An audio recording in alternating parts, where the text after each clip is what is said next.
Comfort is killing our potential.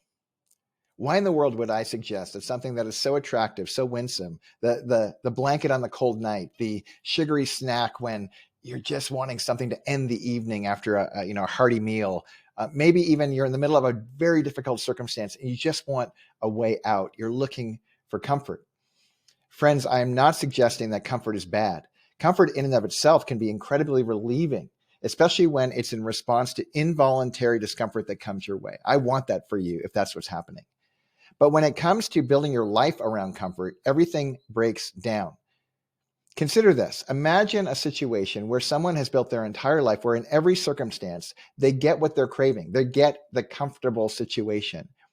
And then something comes up in their life, very predictably, by the way, that is incredibly uncomfortable. In fact, so uncomfortable, they're despairing. It is awful. They don't know what to do, and they're just desperate to be done. Well, they're not going to have a good opportunity. They're not going to be able to stand up in the middle of that storm. And the one thing that we know when it comes to being human is storms are a coming. They are around us all the time. If you're not in the middle of a storm right now, I promise, give it a minute. It'll come your way soon enough because that's endemic to what it means to be a human being.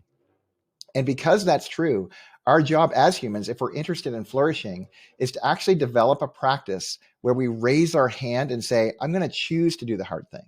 I'm going to build my life around the idea of practicing difficult so that when difficult comes my way, I have a capacity to do something with it. But if you don't, you can see now how evident it is that the idea of building our life where comfort is the singular goal, and friends, make no mistake, our world, our economy is entirely built on the idea of selling us comfort at every turn.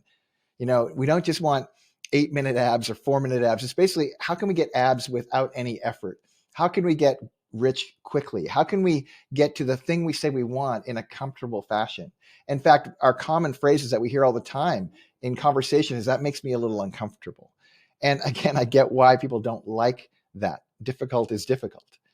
But because difficult is so pervasive in our world, if you build your life around that, you're going to be despairing. You're not actually going to flourish as a human being. And all of the people throughout all of time who have ever engaged a practice of voluntary discomfort, where they push back, they don't succumb to comfort or to discomfort quite so easily. They actually have a strength, a capacity, an awareness to navigate difficult situations with grace and strength.